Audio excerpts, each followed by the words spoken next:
Marta Zeegers, when I moved to a brand new town in a new country where I knew nobody, the first thing that I did to acclimate myself was to join the community choir, of which you are the director.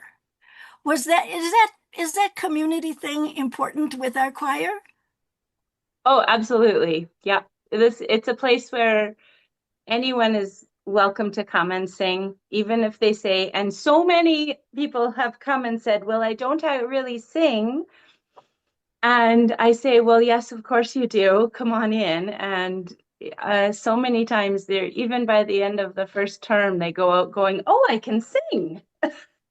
But it's also uh, the part about singing together as an ensemble is so important.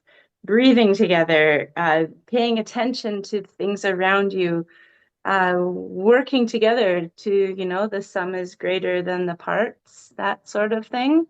I went through university going, I'm never going to be a teacher. Most of my cohort was doing a music education degree. And I said, that's not for me. I don't want to be a teacher.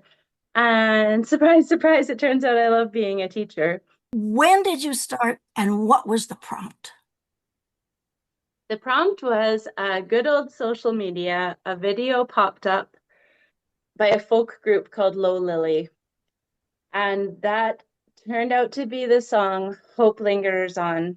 And I went searching because it was so good. And it turns out Lissa Schneckenberger has created a choral arrangement of that folk song. So that was the kernel of of my idea, and I wanted to build a program around that. Okay, so Hope Would that have Lingers been On. 2020? Was that 2022? About 2023. Yeah, 2023 or so. Um, when you're reading the words in there, it's talking about who we have to sing for. And when I initially gave the choir this song, I said, we're going to have all kinds of fields around these words. We want to sing for the down and outs. We want to sing for the rulers. We want to sing for the refugees. We want to sing for the president. And that kind of felt crunchy. Yeah. Uh, and we still have to sing for all of those people because we always want people to make the best choices. And I'm getting goosebumps just talking about it Me again. And the too. concert was so good. Um, it can be all of our hope. Each one of us can hope and do a little tiny bit to make something better. And so that was the cornerstone of the concert. And so I built it out from there. That felt like a progress song. We have to move ahead with hope. So what else do we do? Well, we had a bunch of different progress songs. And then I had a thought about, well, why do we need progress? Well, there were some awful things that happened and we had to fight for this progress. So that's where the protest sorts of music came in. And always having to narrow down the choice of which songs is such a hard choice. So I was helped out by choir members saying, this song, no, you remember this song, we have to put this one in. So it was a little bit of collaboration there between ensemble. And then I did a little more head scratching and said, well, what are we protesting? And Mhm. then it came that I put in a few work songs. So that started with way back with Pick a Bale of Cotton, with Rita McNeil's Working Man, because I wanted to tie all those things together. This is why I'm a conductor. I talk with my hands. And we're so appreciative. How did it feel that it came out? You said it had been crunchy. How did it come out? I think it went the overall product when we put it in front of our audience, which by the way, we packed two sold out houses. Yeah. Um, Everyone in the audience was so appreciative, and I believe that everyone in the ensemble, the choir, the musicians that we had with us, it was a very, very meaningful, heartfelt concert. We here where we live are very, very privileged.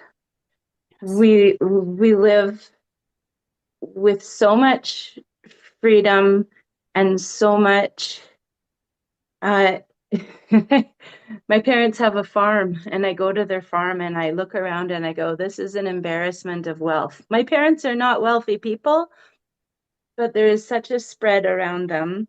When I was there recently, my father works, he's a farmer and he goes and sells at the farmer's market.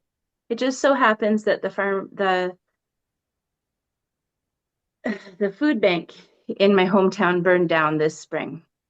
So at this farmer's market, my dad said, he put it out on the social medias and said, all of the proceeds from this sale today are going to the food bank.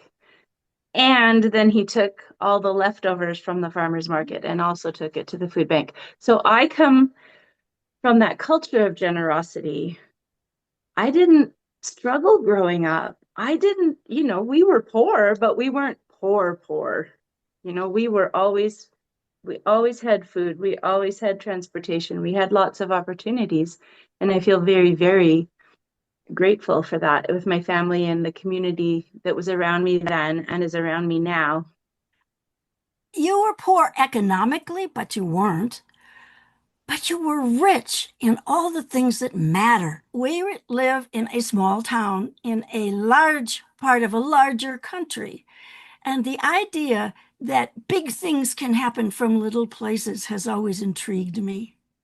And then, with the one thing I will say of what I saw was when we had posters all over to give face to some of these big ideas, people came up to me afterward and said, each of that, each, that's one person did something. Isn't that part of what inspired you 2.5 years ago? I recently, just before that, 3 years ago, had some big health challenges. And so I had to go for treatment. And as I was in those treatment rooms, the clinicians would say, oh, we're so happy to see you here again today. And there's 0% chance I'm going to be a grumpy patient. So me coming in and being a cheerful patient maybe passed on to the techs that they could be also cheerful to the next fearful old granny who came in for treatment. So those little tiny bits, seeing that color looks great on you to a stranger on the street. All of those tiny, tiny little things are cumulative. I work with children, and in my music studio here, if I might be the only grown up that they get on their own in their whole week. And so that's important to me to sit and listen to them. I teach who walks through my door that day. If they'd had an awful day, they can come and tell me that. And maybe we don't even sing that day. Maybe we just listen to musical theater songs or read storybooks. I work with early childhood children too, the 0 to 5 group. And sometimes they come in and they're so sad. And I do that thing there too. I am with that little human where they are. I have a dear neighbor next door who works in addictions counseling, and I can see that work weighs heavily on her. And we have these conversations. Well, what you do is important, and what I do is important. And I worked really hard to lessen her workload, even though I'm working with 3-year-olds. Maybe in 20 years, that 3-year-old doesn't need addictions counseling because of one thing I did on a Thursday morning. You just never know. Yeah, I'm going to cry.